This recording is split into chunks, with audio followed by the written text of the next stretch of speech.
بسم الله الرحمن الرحيم، والصلاة والسلام على سيدنا محمد وعلى آله وصحبه. في هذا الفيديو غنشوفوا حل التمرين الثاني من درس الطاقة الحركية ثم التقنية ثم الميكانيكية بالنسبة للسنة الأولى بكالوريا. يقول التمرين: نعتبر جسما صلبا كتلته M يساوي 0.6 كيلوغرام قابلا للحركة على مسار A B C D كما يبين الشكل التالي. يعني عندي المسار A B مستقيمي مائل بالزاوية ألفا، ثم المسار بي سي دائري شعاعه R، ثم المسار سي دي أفقي مستقيمي. نطلق الجسم S من النقطة A بدون سرعة بادئية، نسطر عليها بدون سرعة بادئية. الحركة على المسار تتم على مسار A B C تتم بدون احتكاك. نختار المستوى الأفقي المار من النقطة C مرجعا لطاقة الوضع التقالية. نعتبر C أصلا للأناسيب. السؤال الأول: عبر عن طاقة الوضع التقالية والميكانيكية للجسم S في الموضع A، احسب قيمها. إلى الجواب مباشرة. دونك السؤال الأول لنحسب E P P O A. دونك كنعرفو بأن E P P بصفة عامة كتساوي M G Z بلس سي.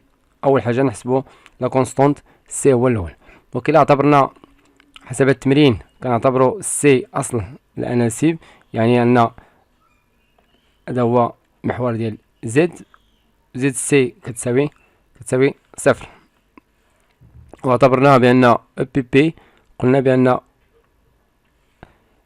نختار المستوى الأفقي المار من سي مرجعا لطاقة الوضع التقالية. يعني في هذا المستوى الأفقي بي بي كتساوي صفر، وبالتالي ممكن نحسبو سي. إذا كانت زد يساوي صفر يعني غتعطيني صفر بلس سي اتجاه قلنا بي بي اتجاه زيرو، يعني أن ثابت سي يساوي صفر. الآن ممكن نكتب بي بي في أي نقطة يساوي ام جي زد. الآن ممكن نحسب بي بي في النقطة A اللي كتساوي ام، يكفي أنني نعوض الآن بزد A ام جي زد A نحسبوها من الشكل. دونك زد A نعتبر هذا هو محور ديال زد. دونك نسقطو هذه هي زد A انطلاقا من هذه النقطة. دونك غتعطيني نسميوها اش اللي كتساوي هذه المسافة من A حتى نسميو هذه النقطة هي O. دونك هذه المسافة نسميوها اش بريم ولا نسميوه دي. دونك عندي اش اتجاه اش بريم بلس دي. دونك يساوي ام جي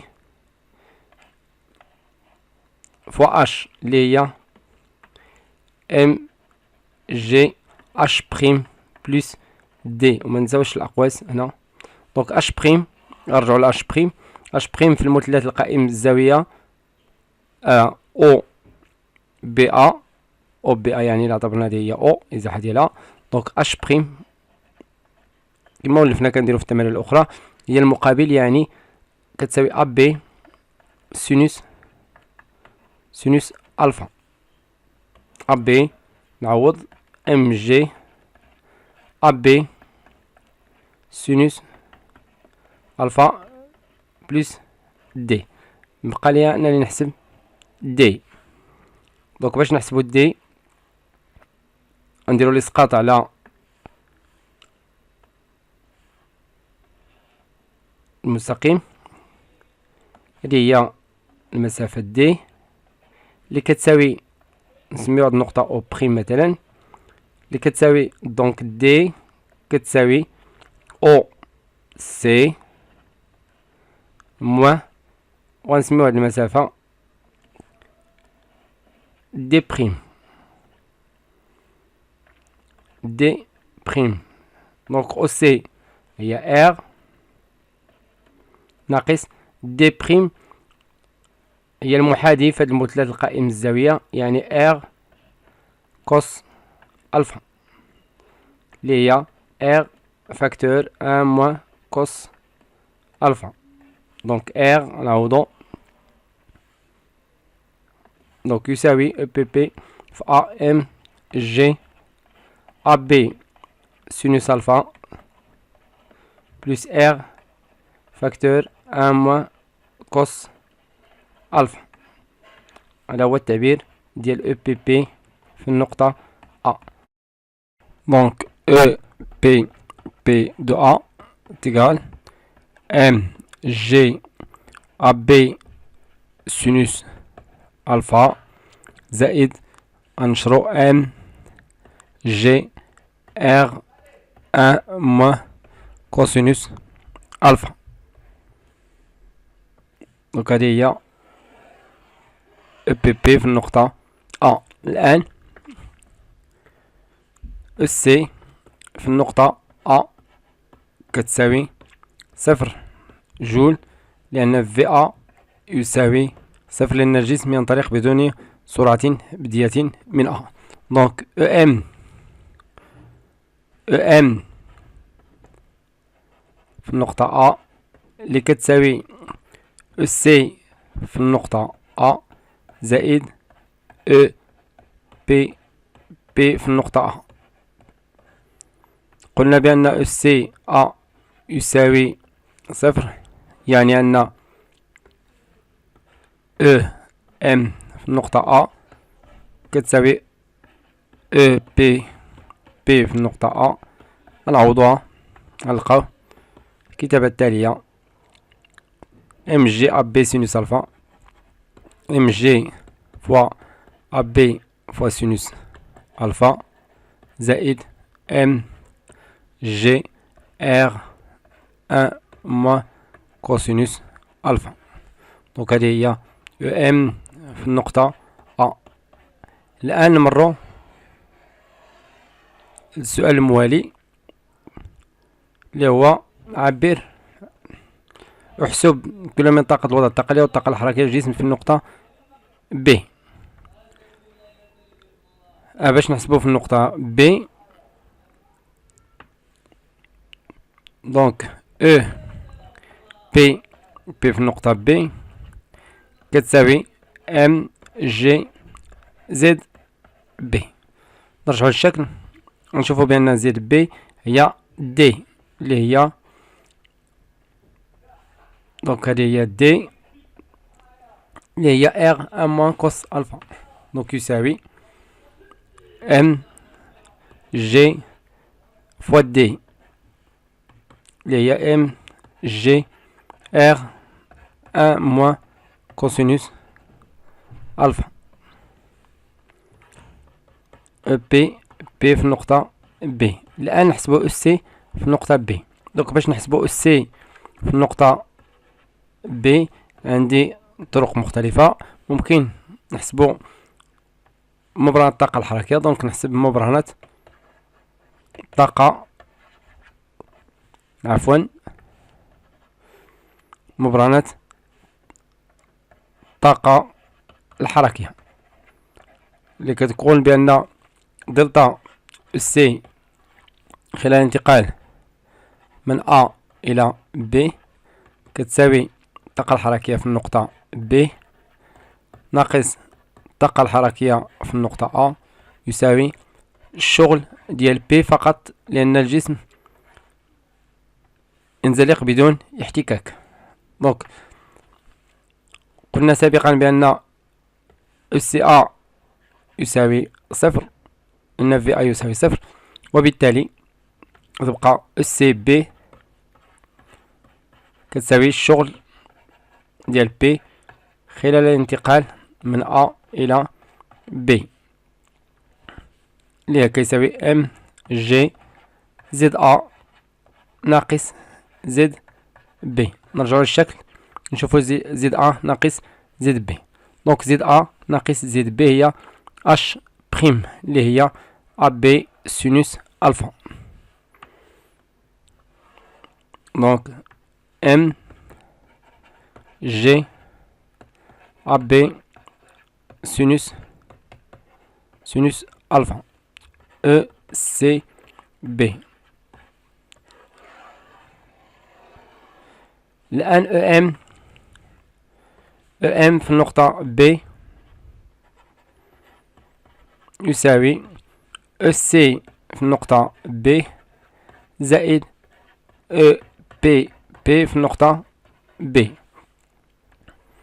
دونك ديجا عندنا EPB اللي هي هادي ECB راه حسبناها، دونك يساوي نعوضو نلقاو MG AB سينوس ألفا زائد MG R1 موان كوس ألفا. هاد التعبير هو EPP في النقطة B. التعبير الآخر هو ECB. إلا شفنا هاد التعبير اللي هو رجعنا للعلاقة الأولى اللي حسبنا ديال EMA، غنلقاو بأن كاين تساوي بين EMA EMB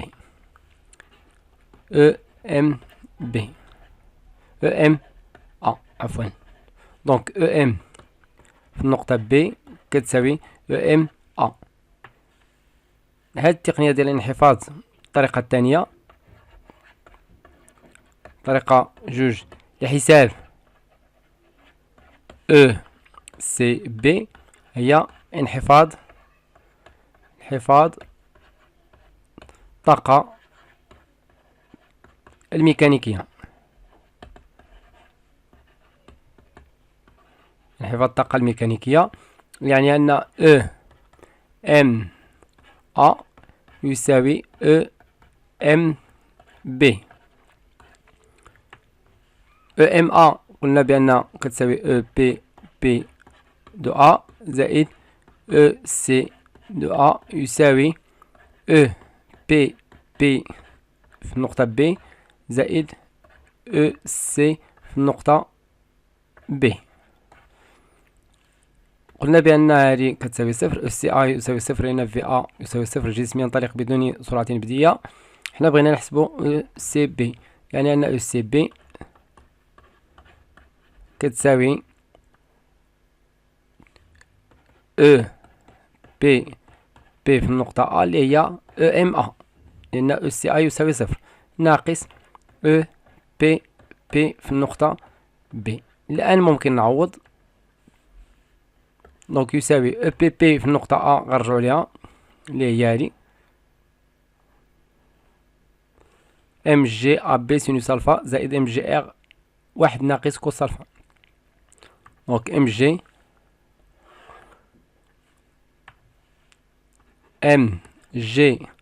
فوا AB سينوس ألفا زائد MG R 1 موان كوس ألفا ناقص EPP في النقطة A راه حسبناها قبل.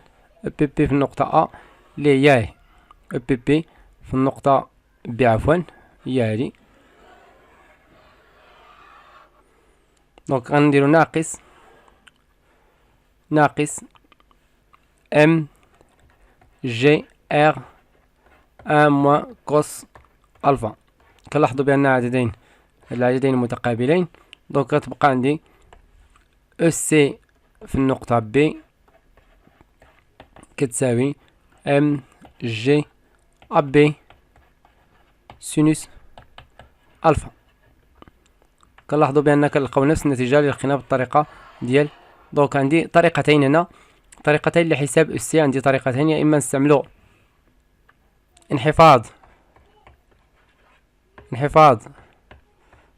الطاقة الميكانيكية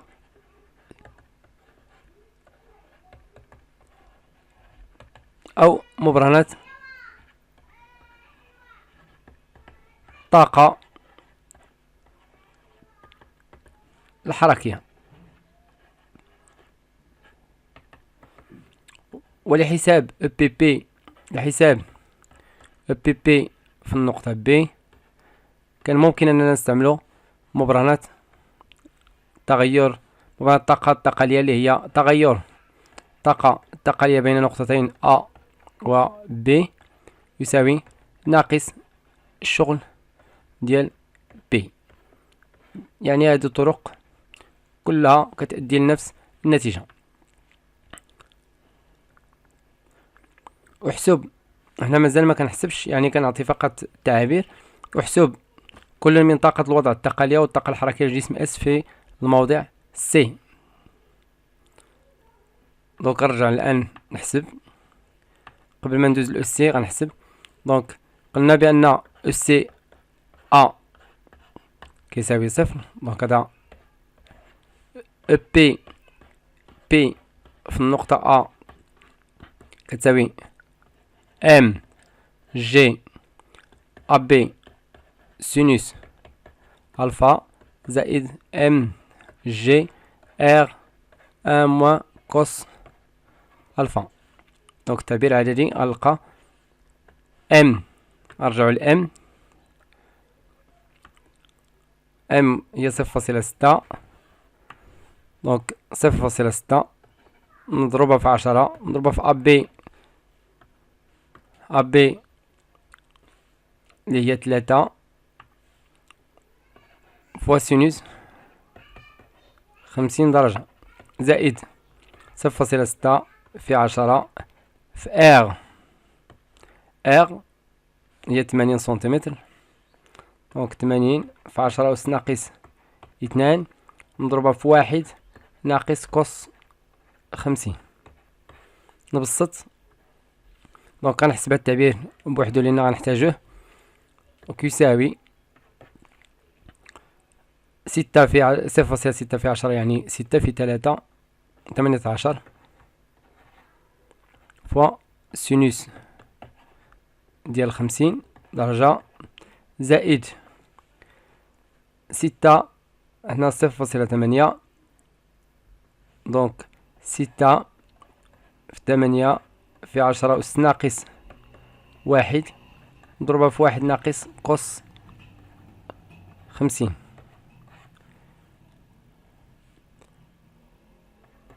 باستعمال الآلة الحاسبة غنلقاو نتائج تالية: 13.79 زائد 1.71.